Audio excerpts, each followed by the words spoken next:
Hey, Scott Machine Gun Dad, welcome back to my channel. I love roller locks. I think I have 10 of them, 15 of them, I don't know, a lot. One of the auction sites I had this Greek SAR-8. Now, there are different versions of the SAR-8. I thought the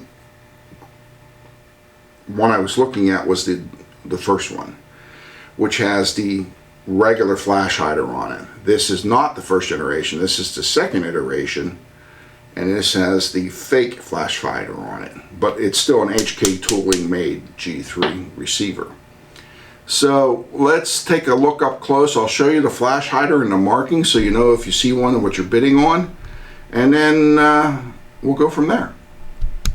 Alright, so we moved in on the SAR-8, and to show you I want to show you the differences. This is solid. This is totally fake. There's no cuts. And the other thing, I'm going to turn it this way, and you will see the barrel comes right out to the end of the flash hider. So this is just slid over the barrel, probably silver soldered in place. So this is actually full barrel. The barrel doesn't end here, the barrel ends here. Now we moved in, we're going to move in right here, and you'll see the markings. SAR-8, Springfield Armory, Genesee, Illinois. 7.62 millimeter. Okay, so those are your markings for the people who sold it. Let's look at the markings for the people who made it. SAR-8 Sporter, Greece. Made in Greece by Elbow. You'll notice this is an 11,000 serial number range. That is the very end of the import. Mishka, I think that's how you pronounce his name, did an in-depth video on these, including the abortion aluminum cast receivers that they also called SAR-8. So if you want to know the exact, you know, when they changed the flash hiders and the stocks and everything, you might want to go see his video. But from what his video taught me, 11,000 is towards the end of production. And as you can see, the quality on the welds and the bends is fantastic on this gun. All black, and this is the factory lower painted black, and it's a true semi lower, it's not a converted G3 lower. Alrighty, let's move out. Hey, you just saw it up close. Still, it's a G3 or a 91.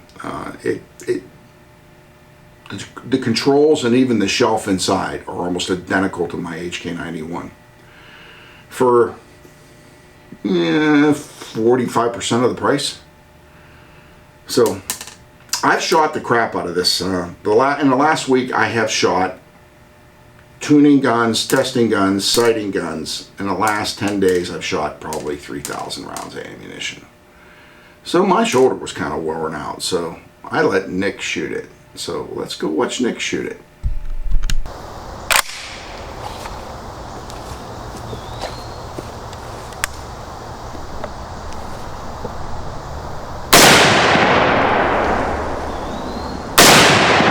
To the right.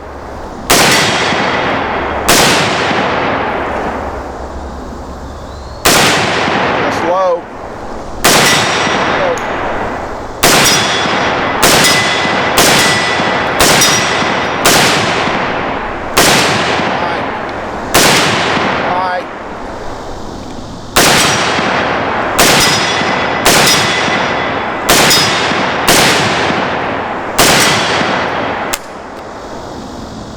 Well, you just saw Nick shoot it. I let Shannon shoot it too, but it was a little too high on the table for her.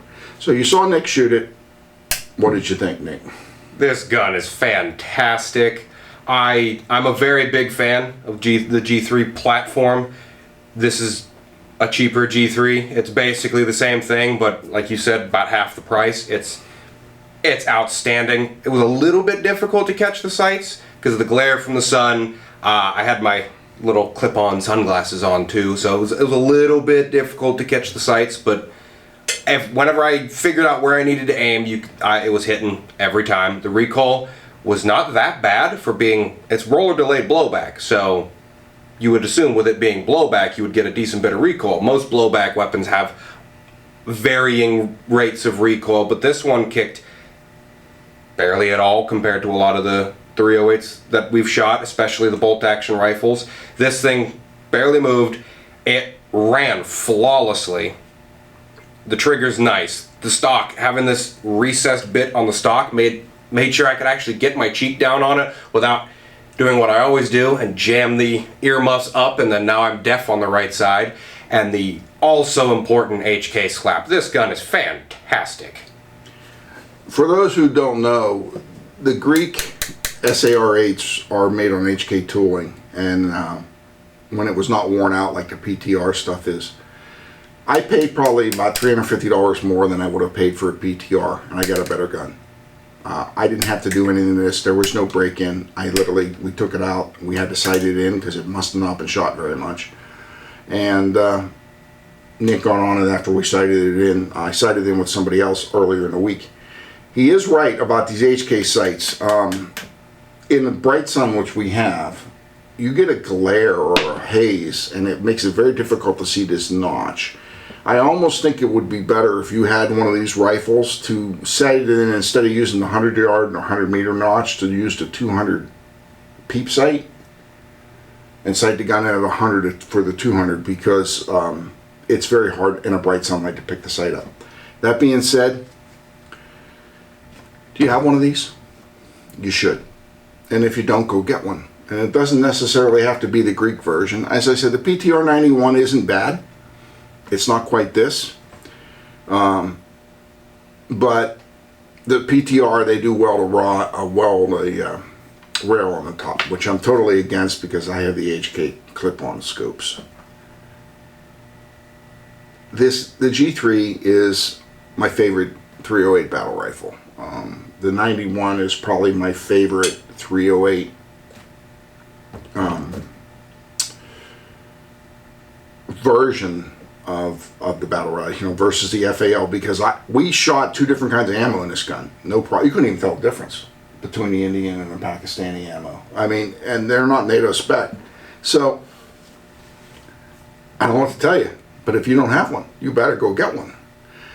Thanks for coming to the channel. I did, just as a heads up, there'll be 2 more videos coming out on this series of rifles. I let Nick shoot the dag bullets out of a PTR with a full auto pack, so that'll actually be on Rumble, and the 22, the factory G3 22 conversion with a full auto pack, and that'll actually in a factory gun, and that'll be on Rumble. So watch for that. Thanks for coming to the channel.